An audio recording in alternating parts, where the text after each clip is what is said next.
ગુમ લંઘયતે ગિરિમ યત્કૃપા તમહં વંદે પરમાનંદમ માધવમ મોક્ષાર્થી વિસેવ્ય પદારવિંદમ જીતેન્દ્રિયમ શ્રેષ્ઠ ગુણાલયમ ચ વિવેક વૈરાગ્ય સમાધિયુક્તમ વંદે સદા શ્રી ગુરુ સંતરામમ. અખિલ બ્રહ્માંડ નાયક ભગવાન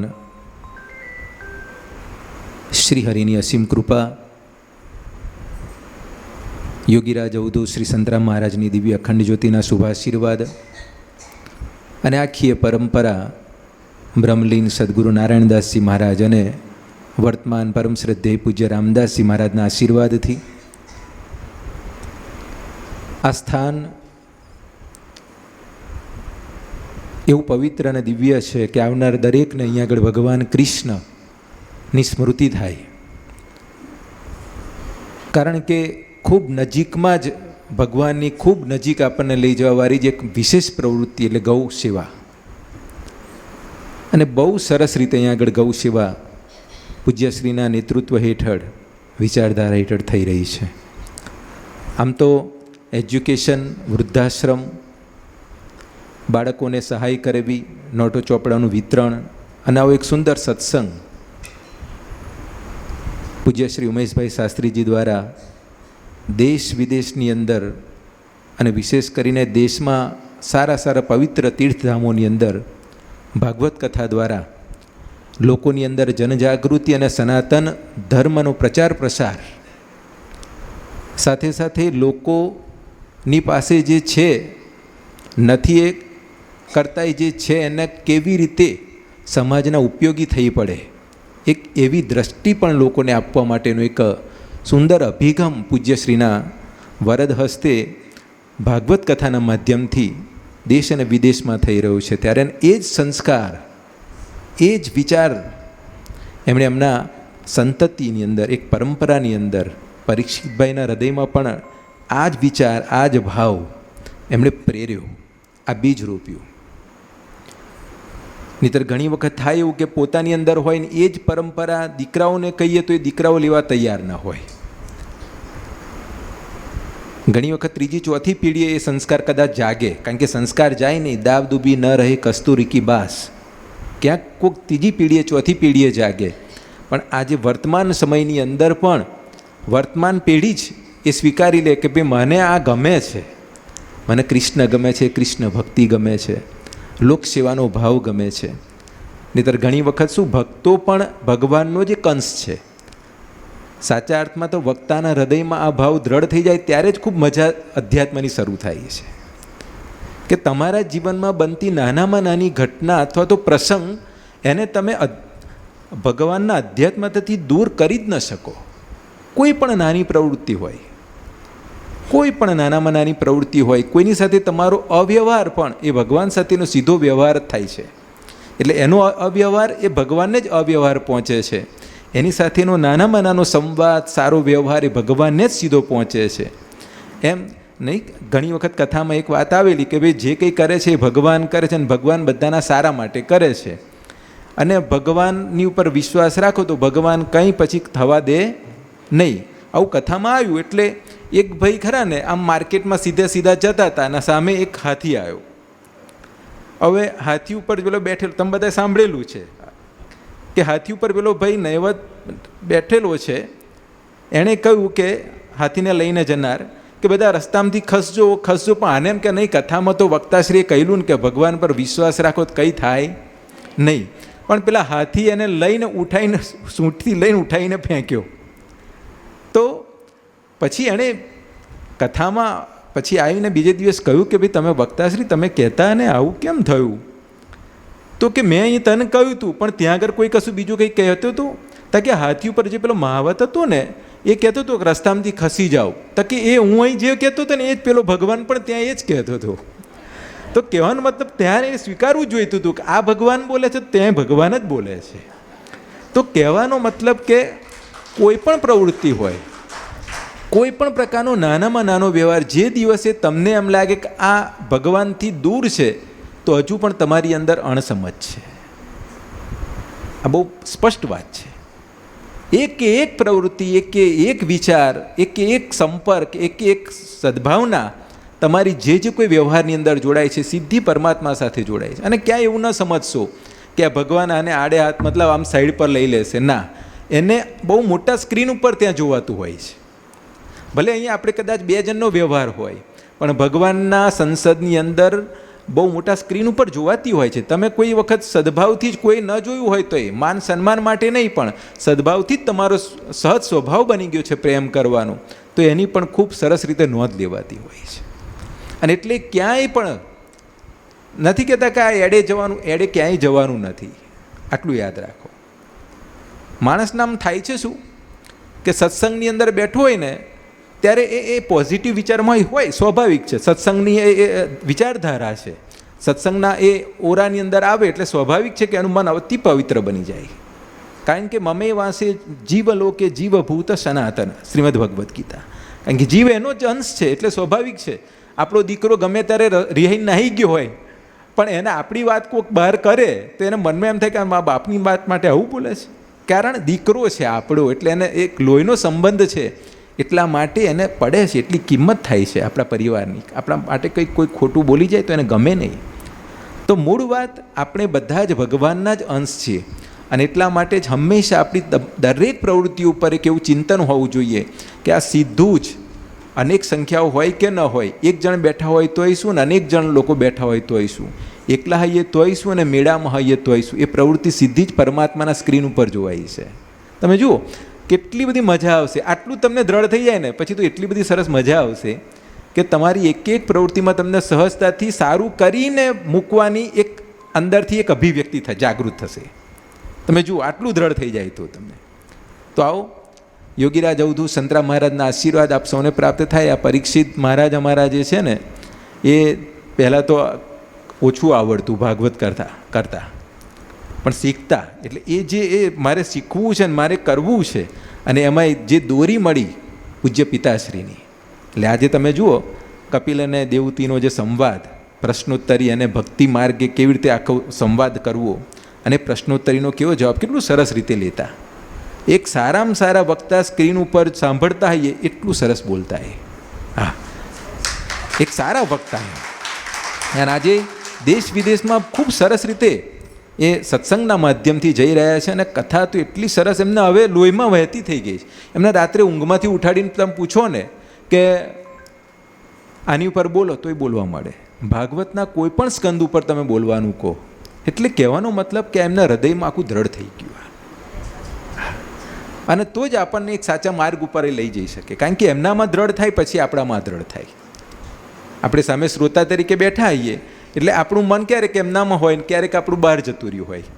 રૂમમાં પંખો ચાલુ રહી ગયો છે પણ હશે, કપડાં હુકાય છે ને ચાલશે, એટલે ટૂંકમાં એટલું જે આવીએ ને પાછા આપણે અહીંના બેસી જઈએ. એટલે આવું કંઈ થયા કરે આપણા મનમાં, પણ એમનું ના થાય. કારણ કે એને કન્ટિન્યુ તમારે લોકોને કનેક્ટ કરવાના છે. આપણું મન કેવું છે, વિચલિત થયા કરે છે, પણ ભગવાન કૃષ્ણના ચરણમાં હોય તો ક્યાંય જતું નથી. રામચરિત માનસ બહુ સરસ કે બારી મથે ધ્રુત હોય બરું શીખતા તે બરું તેલ, બીનું હરિભજન ન ભવતરીય ય સિદ્ધાંત અપેલ. ય સિદ્ધાંત અપેલ, જેમ કહ્યું ને સ્પષ્ટ, એકદમ સ્પષ્ટ. શું? બારી મથે ધ્રુત હોય બરું શીખતા તે બરું તેલ. એટલે તમે એવું કંઈક સાંભળ્યું નહીં હોય કે આપણે પાણીને કોઠીમાં રાખીને વલોવીએ તો એમાંથી માખણ નીકળે કે ઘી થાય, એનું માખણ નીકળે, એવું ન સાંભળ્યું હોય. સાંભળ્યું? પાણીને તમે મથો એટલે નીકળે. બીજું કે ઘંટીની અંદર તમે રેતી નાખો, બરાબર, અને એમાંથી તેલ નીકળે. ક્યારેય થયું? ના ભૂતકાળ, વર્તમાનમાં અને ભવિષ્યમાં કદાચ તમને એવું સાંભળવામાં આવે કે આવું થયું તો પણ શક્ય છે. ના થાય, આમ તો થાય જ નહીં. થાય જ નહીં ને, કે થાય? ના જ થાય, 100% ના થાય, પણ કદાચ થાય. પણ કદાચ થાય, કદાચ. પણ હવે હું જે કહું છું તો કદાચ એ ન થાય. બારી મથે ધ્રુત હોય બરું શીખતા તે બરું તેલ, પણ બીનું હરિભજન ન ભવતરીય. આ તો સ્પષ્ટ વાત છે એમ કે તમે ભગવાનના ભજન વગર ભવ તરી શકો જ નહીં. સમજાય છે? પેલી બે વસ્તુ શક્ય છે, આમ તો શક્ય જ નથી, પણ ભવિષ્યમાં શક્ય બને. તો પણ આશ્ચર્ય નહીં. પણ આ તો આશ્ચર્ય જ મોટામાં મોટું છે કે આ શક્ય જ ન બને. ભગવાનના ભજન વગર તો ભવ તરાય જ નહીં. અને એટલા માટે દ્રઢ સંકલ્પ કરી લેવાનો, સંતોના માધ્યમથી, સત્સંગના માધ્યમથી, મારા શાસ્ત્રીજીના માધ્યમથી એક દ્રઢ સંકલ્પ કરવાનો કે દિવસમાં અમુક સમય નિશ્ચિત ભગવાનને સોંપી દો. એક ભાઈ સરસ મને કહેતા કે મહારાજ રોજ મેં 11 માળા નક્કી કરી હતી કરવાની, 2 મહિના થયા કર્યા, આનંદ થયો, પણ હવે હું નિયમ નહીં લઉં, હવે હું સહજ રીતે જેમ હું કરું છું ને એમ કર્યા જ કરીશ. મકું ના, તું પેલી 11 કરતો તો નહીં કર જ. તો કે કેમ? હું આવું કરીશ, મને અભ્યાસ થઈ ગયો. મકું ના, એ અભ્યાસ તને 4 દાડા રહેશે. કારણ નિયમથી તમે બહાર જતા રહેશો. નિયમ છે એટલે 11 કરી. જો તમે, મેં અનુભવ પોતે કર્યો છે, તમારી વાત જવા દો, તમે તો બહુ સારા છો. એટલે પણ કહેવાનો મતલબ કે મેં અનુભવ કર્યો છે. હું પહેલાં, તમારે જાણ માટે, હું પહેલાં 21 પાઠ વિષ્ણુ સહસ્ત્રના રોજ કરતો, અને મેં 6 મહિના કર્યા. 6 મહિના 21 પાઠ રોજ વિષ્ણુ સહસ્ત્રના કર્યા. સરસ, શરીર શુદ્ધ થાય, મન શુદ્ધ થાય, લોકોની સાથે ખોટી વાતોમાં બેસી રહું એના કરતો આપણે આપણો પાઠ થાય ને આપણને આનંદ થાય, આપણી બધી ઇન્દ્રિયો પણ પોઝિટિવ બને. ધીરે ધીરે મને એમ થયું કે હવે ચલો આટલા બધા પાઠ તો બહુ લાગે, આખો દિવસ આમાં કંઈ આમ તેમ ઓછા કર્યા ને 5 ઉપર આવી ગયો. કેટલા ઉપર આવ્યો? 5 પર આવ્યો. આજે મારી પાસે 1 જ છે માત્ર. પણ કહેવાનો મતલબ હું એટલા માટે કહું છું કે આની અંદર એ શીખવાનું છે. આપણે એક નિયમ અવશ્ય હોવો જોઈએ. આજે મેં એક કન્ટિન્યુ રાખ્યો છે, આજે મેં છોડ્યો નથી. આજે પણ લોક સેવાની અંદર એટલા જોડેલા હોઈએ છે, પણ એક રાખ્યો છે, વિષ્ણુ સહસ્ત્રનો 1 પાઠ અવશ્ય કરવાનો. હું કરું છું આજે. તો કહેવાનો મતલબ જીવનમાં કોઈક નિયમ હશે ને તો ભગવાન પ્રાપ્ત થશે. કારણ કે નિયમ સીધો ત્યાં લઈ જાય છે. એક વખત એક ભાઈને શું થયું, આવી રીતે સંતની આ જેમ પરીક્ષિત મહારાજે કથા કરીને એમ એ કથામાં ગયા, એટલે પછી એને બહુ સરસ લાગ્યું. એટલે કહ્યું, હું શું, મને આદેશ આપો ને કે મારું જીવન શુદ્ધ બને, પવિત્ર બને. એટલે મહારાજ કહે ને કે ભાઈ એક નિયમ લે. પણ એ વખતે એક નિયમ કેવો બન્યો એ તમારે જાણ માટે, કે અમારા ગામના જે ઓડ છે ને, એટલે પેલા ગધાડાવાળા ભાઈ, તમે જુઓ, એક ઘણી વખત શું માર્ગ ઉપર લાવવા માટે પણ ક્યારેક આવો નિયમ બતાવવો પડે. આકાશનું દર્શન કરાવવા માટે પણ એક ઝાડ બતાવવું પડે, ને ઝાડ ઉપર એક પેલું બેઠેલું છે એ બતાવવું પડે, ને ત્યાર પછી આકાશનો પેલો સૂર્ય દેખાડવો પડે. મૂળ વાત પર તમને પહેલાં અહીંથી શરૂઆત કરવી પડે, કે નિયમ લેવડાવવો પડે. એટલે થયું શું કે ગામમાં જે કોઈ ઓડ હોય, એટલે ગધાડાવાળા ભાઈ એ, અને ગધાડા લઈને જતા હોય ને, સવારે ઉઠીને ખબર છે નીકળે, એ લગભગ સવારે નીકળી જાય, અને કામની બહુ પડી હોય, એટલે તારે રોજ સવારે આ લોકો નીકળે ને એના દર્શન કરવાના. શું કહ્યું? એટલે પેલો ઊંઘમાંથી મુક્ત થઈ જાય, જલ્દી વહેલો બહાર નીકળે, બરાબર, શાંતિથી ઉઠીએ છે તો એ બધી વૃત્તિઓ નીકળી જાય. ઘણી બધી ચારણે નીકળી જાય વૃત્તિઓ, એક મારે કહેવી નથી, પણ નીકળી જાય. એક વખત એવું થયું, આ ભાઈને ઊંઘ વધારે આવી ગઈ, કારણ કે આખો દાડો ગરમી હતી અત્યારની જેમ, અને ઠંડો પવન રાત્રે આવતો હતો, એટલે સવાર મોડું થઈ ગયું. હવે આ તો ગયો તો ફરી આમથી તો નીકળી ગયેલો એ. હવે આ નીકળી ગયો, હવે એને તો દૂર જ્યાં માટીના ટેકરા હોય ત્યાં એને ખોદવાનું કામ ચાલતું હતું, ગધેડા ભરી નાખવાના હતા. ઇન બિટવીન આ ટાઈમની અંદર શું થયું, આને થયું કે હવે મારે આ ગધેડારો શોધવો પડે. એટલે ગામમાં 2 જણને પૂછ્યું કે ભાઈ પેલા કઈ રહે છે, પેલો કઈ ગયો કામે આજે. એટલે પેલો કે ભાઈ એને તો પેલા ત્યાં આગળ કામ ચાલે છે કે છે એમ. એટલે આવો કે મારે તો જવાનું છે એને દર્શન કરવા. એટલે ત્યાં ગયો. હવે ઇન બિટવીન ત્યાં શું થયું એ તમે જુઓ. કુદરત ક્યાં તમને આ જે સ્પર્શ આપે છે એ જુઓ. હવે કે પેલું ખોદતા કંઈક પેલું ડબ્બા જેવું નીકળ્યું પેલા એને. એટલે એણે જોયું કે આ તો સોનામોર. શું નીકળ્યું? આ તો સોનામોર છે. એટલે એ સોનામોર પછી આમ જોઈ જઈને આમ જોવે છે, કોઈ જોતું નહીં તો હું અંદર ગાળ દઉં. પણ એટલામ પેલો ભાઈ એને જોઈ ગયેલો ને કે મેં તમને જોઈ લીધા. એટલે પેલાનો તો સહજ નિયમ હતો કે મેં તમારે જોવાના. એટલે એણે સહજ બોલ્યો કે મેં તમને જોઈ લીધા. એ પેલો ભાઈ કે તું કોઈને કહીશ નહીં, ભલે જોઈ ગયો, આપણે 2 અડધા લઈ લઈશું. કોઈને કહીશ નહીં કહે છે. એટલે પેલો કે ભાઈ ના, મેં તમને જોઈ લીધા.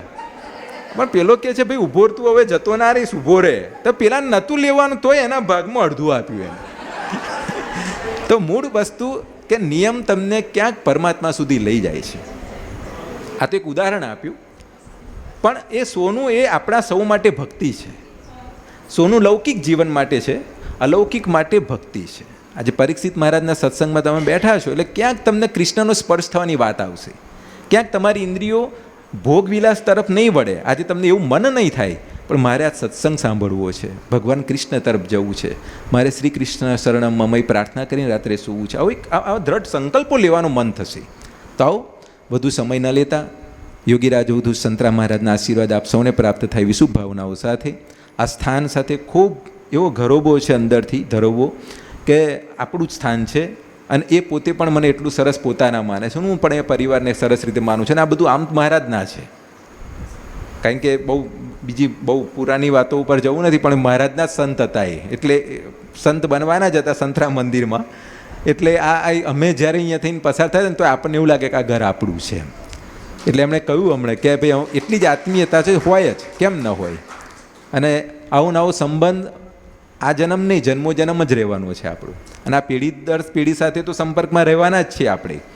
તો જય મહારાજના આશીર્વાદ સૌને પ્રાપ્ત થાય એવી શુભ ભાવનાઓ સાથે આપનો સનાતન ધર્મ ખૂબ સુંદર છે, એના આશ્રિત બનીને જીવન જીવીશું ને તો ક્યાંય કોઈ જગ્યાએ તમને કહે ને કે ભગવાનથી તમને દૂર જવાનો અવસર પ્રાપ્ત નહીં થાય અથવા મન નહીં થાય. કારણ કે ભગવાને ગીતાજીમાં બહુ સરસ છેલ્લે કહી દીધું, તો અમે થોડુંક ભજો ને તો પણ ક્ષિપ્રમ ભવતી ધર્માત્મા, કેટલી બધી સરસ વાત કરી દીધી. ક્ષિપ્રમ ભવતી ધર્માત્મા શાશ્વત શાંતિ નિગચ્છતિ કોંતેય પ્રતિજાની નમે ભક્ત પ્રણિષ્યતિ. બહુ સુંદર વાત કરી દીધી. એટલે ખાલી સારામાં સારા માણસો મને ભજે એ જ કે પંડિતો જ એ લોકોનું જ કલ્યાણ થાય એવું નહીં, પણ અપિચેત સુદુરાચારો ભજતે મામન અન્ય ભાગ. અપી લુચ્ચામાં લુચ્ચો ખાવ જેને છેલ્લી કક્ષામાં મૂકી દો એવી વ્યક્તિ પણ મારું નામ સ્મરણ કરશે તો પણ એને સદગતિ પ્રાપ્ત થશે. કેટલી મોટી વાત છે. તો એ આપણો સનાતન ધર્મ છે. આવો જય મહારાજના આશીર્વાદ આપ સૌને પ્રાપ્ત થવી શુભ ભાવનાઓ સાથે આપ સૌને જય મહારાજ. અને આ સ્થાન ખૂબ સરસ સેવા કરી રહ્યું છે, એટલે સંતરામ મંદિર કરમ સત્ય હું 25,000 રૂપિયાની ભેટ પણ હું પહોંચતી કરીશ. જય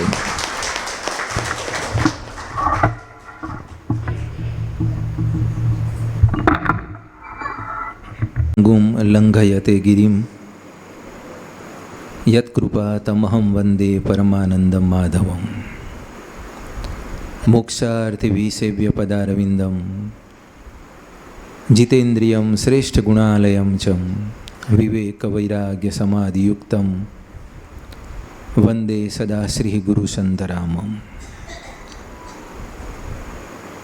અખિલ બ્રહ્માંડ નાયક ભગવાન શ્રી હરિની અસીમ કૃપા, યોગીરાજ અવધૂત શ્રી સંતરામ મહારાજની દિવ્ય અખંડ જ્યોતિના શુભાશીર્વાદ અને આખી પરંપરા બ્રહ્મલીન સદગુરુ નારાયણદાસજી મહારાજ અને વર્તમાન પરમ શ્રદ્ધેય પૂજ્ય રામદાસજી મહારાજના આશીર્વાદથી આ સ્થાન એવું પવિત્ર અને દિવ્ય છે કે આવનાર દરેકને અહીંયા આગળ ભગવાન કૃષ્ણની સ્મૃતિ થાય. કારણ કે ખૂબ નજીકમાં જ ભગવાનની ખૂબ નજીક આપણને લઈ જવાવાળી જ એક વિશેષ પ્રવૃત્તિ એટલે ગૌ સેવા. અને બહુ સરસ રીતે અહીંયા આગળ ગૌ સેવા પૂજ્યશ્રીના નેતૃત્વ હેઠળ વિચારધારા હેઠળ થઈ રહી છે. આમ તો એજ્યુકેશન, વૃદ્ધાશ્રમ, બાળકોને સહાય કરવી, નોટો ચોપડાનું વિતરણ અને આવો એક સુંદર સત્સંગ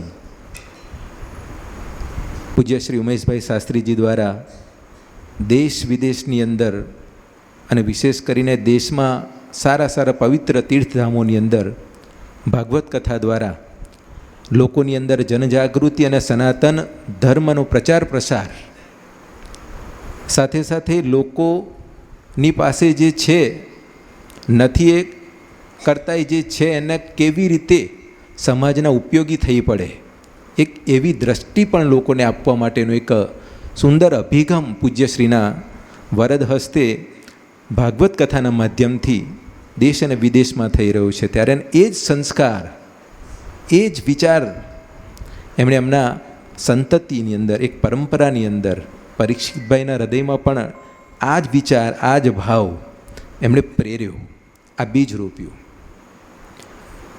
નહીંતર ઘણી વખત થાય એવું કે પોતાની અંદર હોય ને એ જ પરંપરા દીકરાઓને કહીએ તો એ દીકરાઓ લેવા તૈયાર ના હોય. ઘણી વખત ત્રીજી ચોથી પેઢીએ એ સંસ્કાર કદાચ જાગે, કારણ કે સંસ્કાર જાય નહીં, દાબ દૂબી ન રહે કસ્તુરી કી બાસ. ક્યાંક કોઈક ત્રીજી પેઢીએ ચોથી પેઢીએ જાગે. પણ આજે વર્તમાન સમયની અંદર પણ વર્તમાન પેઢી જ એ સ્વીકારી લે કે ભાઈ મને આ ગમે છે, મને કૃષ્ણ ગમે છે, કૃષ્ણ ભક્તિ ગમે છે, લોકસેવાનો ભાવ ગમે છે. નહીંતર ઘણી વખત શું ભક્તો પણ ભગવાનનો જ એક અંશ છે. સાચા અર્થમાં તો વક્તાના હૃદયમાં આ ભાવ દ્રઢ થઈ જાય ત્યારે જ ખૂબ મજા અધ્યાત્મની શરૂ થાય છે. કે તમારા જીવનમાં બનતી નાનામાં નાની ઘટના અથવા તો પ્રસંગ એને તમે ભગવાનના અધ્યાત્મથી દૂર કરી જ ન શકો. કોઈ પણ નાની પ્રવૃત્તિ હોય, કોઈ પણ નાનામાં નાની પ્રવૃત્તિ હોય, કોઈની સાથે તમારો અવ્યવહાર પણ એ ભગવાન સાથેનો સીધો વ્યવહાર જ થાય છે. એટલે એનો અવ્યવહાર એ ભગવાનને જ અવ્યવહાર પહોંચે છે. એની સાથેનો નાનામાં નાનો સંવાદ, સારો વ્યવહાર એ ભગવાનને જ સીધો પહોંચે છે. એમ નહીં, ઘણી વખત કથામાં એક વાત આવેલી કે ભાઈ જે કંઈ કરે છે એ ભગવાન કરે છે અને ભગવાન બધાના સારા માટે કરે છે. અને ભગવાનની ઉપર વિશ્વાસ રાખો તો ભગવાન કંઈ પછી થવા દે નહીં. આવું કથામાં આવ્યું. એટલે એક ભાઈ ખરા ને આમ માર્કેટમાં સીધા સીધા જતા હતા અને સામે એક હાથી આવ્યો. હવે હાથી ઉપર પેલો બેઠેલો, તમે બધાએ સાંભળેલું છે કે હાથી ઉપર પેલો ભાઈ નૈવત બેઠેલો છે. એણે કહ્યું કે હાથીને લઈને જનાર કે બધા રસ્તામાંથી ખસજો ખસજો, પણ આને એમ કે નહીં, કથામાં તો વક્તાશ્રીએ કહ્યું ને કે ભગવાન પર વિશ્વાસ રાખો તો કંઈ થાય નહીં. પણ પેલા હાથી એને લઈને ઉઠાઈને સૂંઠથી લઈને ઉઠાવીને ફેંક્યો. તો પછી એણે કથામાં પછી આવીને બીજે દિવસ કહ્યું કે ભાઈ તમે વક્તાશ્રી તમે કહેતા ને આવું કેમ થયું? તો કે મેં અહીં તને કહ્યું હતું પણ ત્યાં આગળ કોઈ કશું બીજું કંઈ કહેતું હતું. તો કે હાથી ઉપર જે પેલો મહાવત હતો ને એ કહેતો હતો કે રસ્તામાંથી ખસી જાઓ. તો કે એ હું અહીં જે કહેતો હતો ને એ જ પેલો ભગવાન પણ ત્યાં એ જ કહેતો હતો. તો કહેવાનો મતલબ ત્યાં એ સ્વીકારવું જોઈતું હતું કે આ ભગવાન બોલે છે ત્યાં ભગવાન જ બોલે છે. તો કહેવાનો મતલબ કે કોઈ પણ પ્રવૃત્તિ હોય, કોઈ પણ પ્રકારનો નાનામાં નાનો વ્યવહાર જે દિવસે તમને એમ લાગે કે આ ભગવાનથી દૂર છે તો હજુ પણ તમારી અંદર અણસમજ છે. આ બહુ સ્પષ્ટ વાત છે. એક એક પ્રવૃત્તિ, એક એક વિચાર, એક એક સંપર્ક, એક એક સદ્ભાવના તમારી જે કોઈ વ્યવહારની અંદર જોડાય છે સીધી પરમાત્મા સાથે જોડાય છે. અને ક્યાંય એવું ન સમજશો કે આ ભગવાન આને આડે હાથ મતલબ આમ સાઈડ પર લઈ લેશે. ના, એને બહુ મોટા સ્ક્રીન ઉપર ત્યાં જોવાતું હોય છે. ભલે અહીંયા આપણે કદાચ બે જણનો વ્યવહાર હોય પણ ભગવાનના સંસદની અંદર બહુ મોટા સ્ક્રીન ઉપર જોવાતી હોય છે. તમે કોઈ વખત સદભાવથી જ કોઈ ન જોયું હોય તો એ માન સન્માન માટે નહીં પણ સદભાવથી જ તમારો સહજ સ્વભાવ બની ગયો છે પ્રેમ કરવાનો, તો એની પણ ખૂબ સરસ રીતે નોંધ લેવાતી હોય છે. અને એટલે ક્યાંય પણ નથી કહેતા કે આ એડે જવાનું, એડે ક્યાંય જવાનું નથી. આટલું યાદ રાખો. માણસને આમ થાય છે શું કે સત્સંગની અંદર બેઠો હોય ને ત્યારે એ પોઝિટિવ વિચારમાં હોય, સ્વાભાવિક છે. સત્સંગની એ વિચારધારા છે, સત્સંગના એ ઓરાની અંદર આવે એટલે સ્વાભાવિક છે કે એનું મન અતિ પવિત્ર બની જાય. કારણ કે મમે વાસે જીવલોકે જીવભૂત સનાતન, શ્રીમદ ભગવદ્ ગીતા. કારણ કે જીવ એનો જ અંશ છે એટલે સ્વાભાવિક છે. આપણો દીકરો ગમે ત્યારે રિહાઈ નાહી ગયો હોય પણ એને આપણી વાત કોઈક બહાર કરે તો એને મનમાં એમ થાય કે મા બાપની વાત માટે આવું બોલે છે. કારણ દીકરો છે આપણો એટલે એને એક લોહીનો સંબંધ છે, એટલા માટે એને પડે છે, એટલી કિંમત થાય છે આપણા પરિવારની. આપણા માટે કંઈક કોઈ ખોટું બોલી જાય તો એને ગમે નહીં. તો મૂળ વાત આપણે બધા જ ભગવાનના જ અંશ છીએ અને એટલા માટે જ હંમેશા આપણી દરેક પ્રવૃત્તિ ઉપર એક એવું ચિંતન હોવું જોઈએ કે આ સીધું જ અનેક સંખ્યાઓ હોય કે ન હોય, એક જણ બેઠા હોય તોય શું ને અનેક જણ લોકો બેઠા હોય તોય શું, એકલા હઈએ તોય શું અને મેળામાં હઈએ તોય શું, એ પ્રવૃત્તિ સીધી જ પરમાત્માના સ્ક્રીન ઉપર જોવાય છે. તમે જુઓ કેટલી બધી મજા આવશે. આટલું તમને દ્રઢ થઈ જાય ને પછી તો એટલી બધી સરસ મજા આવશે કે તમારી એક એક પ્રવૃત્તિમાં તમને સહજતાથી સારું કરીને મૂકવાની એક અંદરથી એક અભિવ્યક્તિ થાય, જાગૃત થશે. તમે જુઓ આટલું દ્રઢ થઈ જાય તો તમને. તો આવો યોગીરાજ અવધૂત સંતરામ મહારાજના આશીર્વાદ આપ સૌને પ્રાપ્ત થાય. આ પરીક્ષિત મહારાજ અમારા જે છે ને એ પહેલાં તો ઓછું આવડતું ભાગવત કરતા પણ શીખતા. એટલે એ જે એ મારે શીખવું છે ને મારે કરવું છે અને એમાં જે દોરી મળી પૂજ્ય પિતાશ્રીની. એટલે આજે તમે જુઓ કપિલ અને દેવતીનો જે સંવાદ પ્રશ્નોત્તરી અને ભક્તિ માર્ગે કેવી રીતે આખો સંવાદ કરવો અને પ્રશ્નોત્તરીનો કેવો જવાબ કેટલું સરસ રીતે લેતા. એક સારામાં સારા વક્તા સ્ક્રીન ઉપર સાંભળતા હોઈએ એટલું સરસ બોલતા એ. હા, એક સારા વક્તા. અને આજે દેશ વિદેશમાં ખૂબ સરસ રીતે એ સત્સંગના માધ્યમથી જઈ રહ્યા છે અને કથા તો એટલી સરસ એમને હવે લોહીમાં વહેતી થઈ ગઈ છે. એમને રાત્રે ઊંઘમાંથી ઉઠાડીને તમે પૂછો ને કે આની ઉપર બોલો તોય બોલવા મળે. ભાગવતના કોઈ પણ સ્કંદ ઉપર તમે બોલવાનું કહો એટલે કહેવાનો મતલબ કે એમના હૃદયમાં આખું દ્રઢ થઈ ગયું. અને તો જ આપણને એક સાચા માર્ગ ઉપર એ લઈ જઈ શકે. કારણ કે એમનામાં દ્રઢ થાય પછી આપણામાં દ્રઢ થાય. આપણે સામે શ્રોતા તરીકે બેઠા આવીએ એટલે આપણું મન ક્યારેક એમનામાં હોય ને ક્યારેક આપણું બહાર જતું રહ્યું હોય. રૂમમાં પંખો ચાલુ રહી ગયો છે પણ હશે કપડાં હુકાય છે ને ચાલશે, એટલે ટૂંકમાં એટલું જે આવીએ ને પાછા આપણે અહીંના બેસી જઈએ. એટલે આવું કંઈ થયા કરે આપણા મનમાં, પણ એમનું ના થાય. કારણ કે એને કન્ટિન્યુ તમારે લોકોને કનેક્ટ કરવાના છે. આપણું મન કેવું છે, વિચલિત થયા કરે છે. પણ ભગવાન કૃષ્ણના ચરણમાં હોય તો ક્યાંય જતું નથી. રામચરિત માનસ બહુ સરસ કે બારી મથે ધ્રુત હોય બરું શીખતા તે બરું તેલ, બીનું હરિભજન ન ભવતરીય યહ સિદ્ધાંત અપેલ. યહ સિદ્ધાંત અપેલ, જેમ કહ્યું ને સ્પષ્ટ, એકદમ સ્પષ્ટ. શું? બારી મથે ધ્રુત હોય બરું શીખતા તે બરું તેલ. એટલે તમે એવું કંઈક સાંભળ્યું નહીં હોય કે આપણે પાણીને કોઠીમાં રાખીને વલોવીએ તો એમાંથી માખણ નીકળે કે ઘી થાય, એનું માખણ નીકળે, એવું ના સાંભળ્યું હોય. સાંભળ્યું? પાણીને તમે મથો એટલે નીકળે. બીજું કે ઘંટીની અંદર તમે રેતી નાખો, બરાબર, અને એમાંથી તેલ નીકળે. ક્યારેય થયું? ના ભૂતકાળ, વર્તમાનમાં અને ભવિષ્યમાં કદાચ તમને એવું સાંભળવામાં આવે કે આવું થયું તો પણ શક્ય છે. ના થાય, આમ તો થાય જ નહીં. થાય? થાય જ નહીં ને, કે થાય? ના જ થાય, 100% ના થાય, પણ કદાચ થાય. પણ કદાચ થાય, કદાચ. પણ હવે હું જે કહું છું તો કદાચ એ ન થાય. બારી મથે ધ્રુત હોય બરું શીખતા તે બરું તેલ, પણ બીનું હરિભજન ન ભવતરીય. આ તો સ્પષ્ટ વાત છે એમ કે તમે ભગવાનના ભજન વગર ભવ તરી શકો જ નહીં. સમજાય છે? પેલી બે વસ્તુ શક્ય છે, આમ તો શક્ય જ નથી, પણ ભવિષ્યમાં શક્ય બને તો પણ આશ્ચર્ય નહીં. પણ આ તો આશ્ચર્ય જ મોટામાં મોટું છે કે આ શક્ય જ ન બને. ભગવાનના ભજન વગર તો ભવ તરાય જ નહીં. અને એટલા માટે દ્રઢ સંકલ્પ કરી લેવાનો, સંતોના માધ્યમથી, સત્સંગના માધ્યમથી, મારા શાસ્ત્રીજીના માધ્યમથી એક દ્રઢ સંકલ્પ કરવાનો કે દિવસમાં અમુક સમય નિશ્ચિત ભગવાનને સોંપી દો. એક ભાઈ સરસ મને કહેતા કે મહારાજ રોજ મેં 11 માળા નક્કી કરી હતી કરવાની, 2 મહિના થયા, કર્યા, આનંદ થયો, પણ હવે હું નિયમ નહીં લઉં, હવે હું સહજ રીતે જેમ હું કરું છું ને એમ કર્યા જ કરીશ. મકું ના, તું પેલી 11 કરતો તો નહીં કર જ. તો કેમ? હું આવું કરીશ, મને અભ્યાસ થઈ ગયો. મકું ના, એ અભ્યાસ તને 4 દાડા રહેશે. કારણ નિયમથી તમે બહાર જતા રહેશો. નિયમ છે એટલે 11 કરી. જો તમે, મેં અનુભવ પોતે કર્યો છે, તમારી વાત જવા દો, તમે તો બહુ સારા છો. એટલે પણ કહેવાનો મતલબ કે મેં અનુભવ કર્યો છે. હું પહેલાં, તમારે જાણ માટે, હું પહેલાં 21 પાઠ વિષ્ણુ સહસ્ત્રના રોજ કરતો અને મેં 6 મહિના કર્યા. 6 મહિના 21 પાઠ રોજ વિષ્ણુ સહસ્ત્રના કર્યા. સરસ, શરીર શુદ્ધ થાય, મન શુદ્ધ થાય, લોકોની સાથે ખોટી ખોટી વાતોમાં બેસી રહ્યું એના કરતો આપણે આપણો પાઠ થાય ને આપણને આનંદ થાય, આપણી બધી ઇન્દ્રિયો પણ પોઝિટિવ બને. ધીરે ધીરે મને એમ થયું કે હવે ચલો આટલા બધા પાઠ તો બહુ લાગે, આખો દિવસ આમાં આમાં કંઈ આમ તેમ ઓછા કર્યા, 5 ઉપર આવી ગયો. કેટલા ઉપર આવ્યો? 5 પર આવ્યો. આજે મારી પાસે 1 જ છે માત્ર. પણ કહેવાનો મતલબ હું એટલા માટે કહું છું કે આની અંદર એ શીખવાનું છે. આપણે એક નિયમ અવશ્ય હોવો જોઈએ. આજે મેં એક કન્ટિન્યુ રાખ્યો છે, આજે મેં છોડ્યો નથી. આજે પણ લોક સેવાની અંદર એટલા જોડેલા હોઈએ છે, પણ એક રાખ્યો છે, વિષ્ણુ સહસ્ત્રનો 1 પાઠ અવશ્ય કરવાનો. હું કરું છું આજે. તો કહેવાનો મતલબ જીવનમાં કોઈક નિયમ હશે ને તો ભગવાન પ્રાપ્ત થશે. કારણ કે નિયમ સીધો ત્યાં લઈ જાય છે.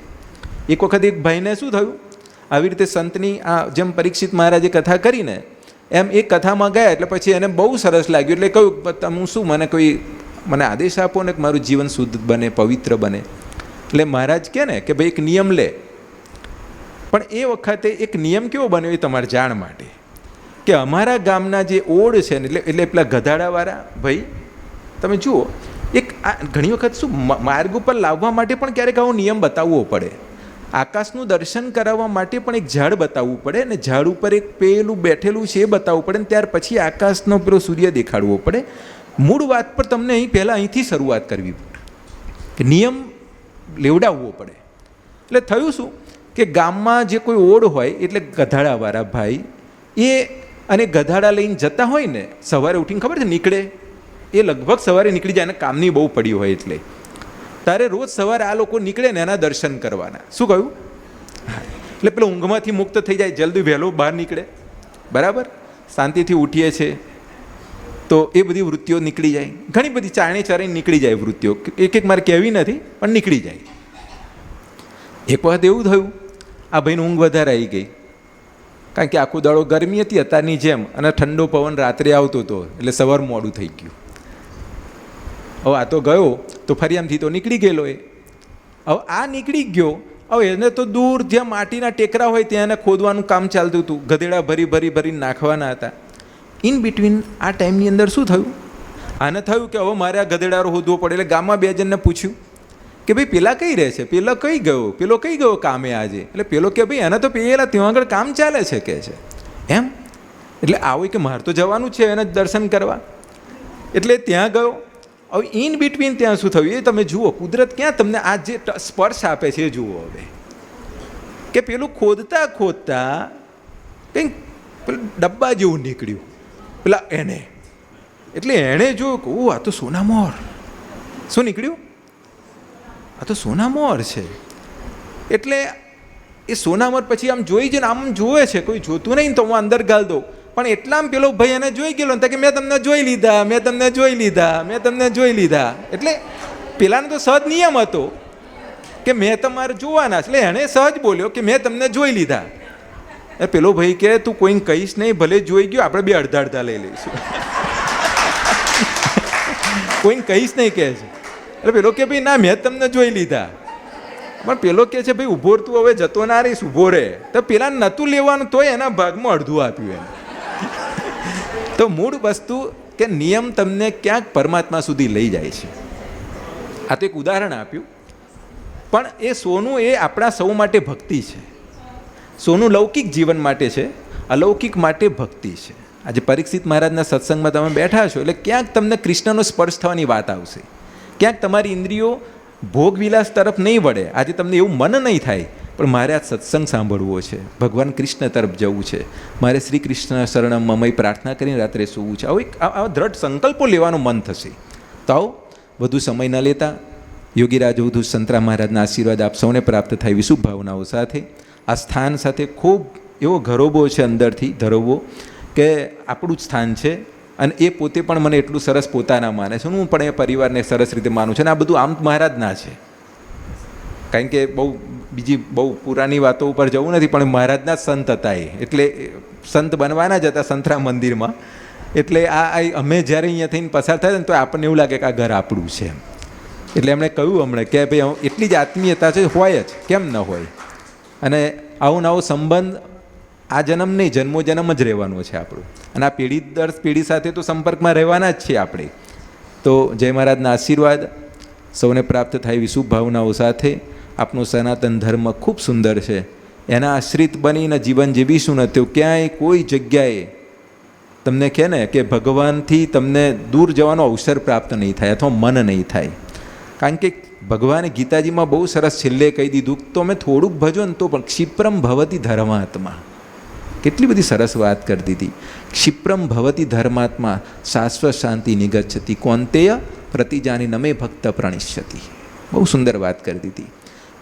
એટલે ખાલી સારામાં સારા માણસો મને ભજે એ જ કે પંડિતો જ એ લોકોનું જ કલ્યાણ થાય એવું નહીં, પણ અપિચેત સુદુરાચારો ભજતે મામનન્ય ભાગ. અપી લુચ્ચામાં લુચ્ચો ખાવ જેને છેલ્લી કક્ષામાં મૂકી દો એવી વ્યક્તિ પણ મારું નામ સ્મરણ કરશે તો પણ એને સદગતિ પ્રાપ્ત થશે. કેટલી મોટી વાત છે. તો એ આપણો સનાતન ધર્મ છે. આવો જય મહારાજના આશીર્વાદ આપ સૌને પ્રાપ્ત થવી શુભ ભાવનાઓ સાથે આપ સૌને જય મહારાજ. અને આ સ્થાન ખૂબ સરસ સેવા કરી રહ્યું છે. એટલે સંતરા મંદિર કરમ સત્ય હું 25,000 રૂપિયાની ભેટ પણ હું પહોંચતી કરીશ. જય મહારાજ.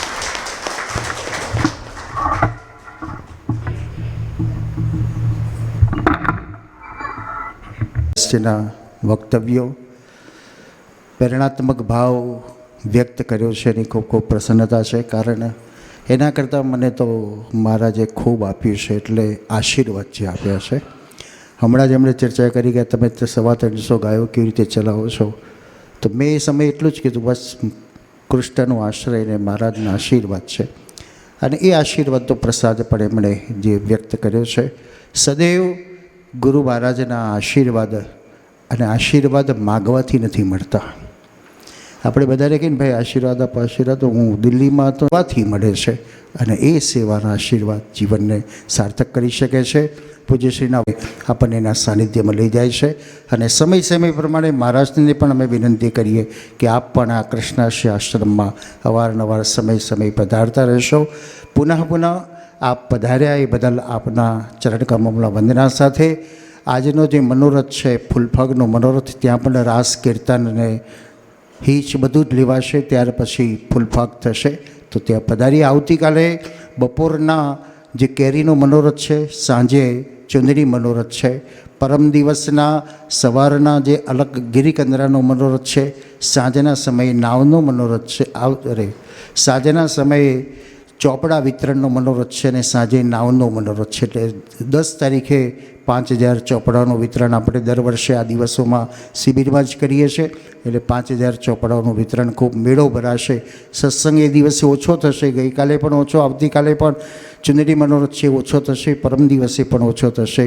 પણ ઓછામાં વ્યાપ્ત કરીને વિશાળતાથી જેટલો સમય મળે એને સિંચન કરીને, બહુ જ ડેવલપ કરવાની જરૂર નથી, પણ શોર્ટકટમાં 1 લીટર દૂધ પીવું સારું કે 100 ગ્રામ માખણ ખાવું સારું કે 1 ચમચી ઘી પીવું સારું, તો ઉત્તમ છે.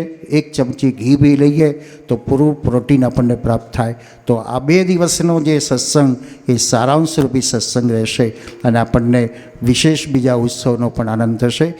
5 દિવસમાં 2 દિવસ ક્યાં જતા રહે ખબર ન પડીને 3 દિવસે આજકાલને પણ 1, 2, 3 એટલે ફાઇનલ થઈ જવાનું. પણ 2 એકડા છે, એટલે એકને એક જ થશે. એટલે એકમેવ દ્વિતીય, અને એકોહમ બહુશાત તદેક્ષત પ્રજાયતે. એકમાં 1 ઉમેરો તો જ 2 થાય, અને એકમાં 2 ઉમેરો તો 2 ન થાય. પણ 1 એટલે પરમાત્મા. બસ આપણો દ્રઢ આશ્રય, મેરે તો આધાર શ્રી વલ્લભ કે ચરણારવિંદ, માથે કો શ્રૃંગાર શ્રી વલ્લભ કે ચરણારવિંદ. સાથે આપ સૌના હૃદયમાં બિરાજતા પરમાત્માને વંદના, મહારાજશ્રીને પણ ચરણમાં વંદના સાથે સર્વને જય મહારાજ, જય શ્રી કૃષ્ણ.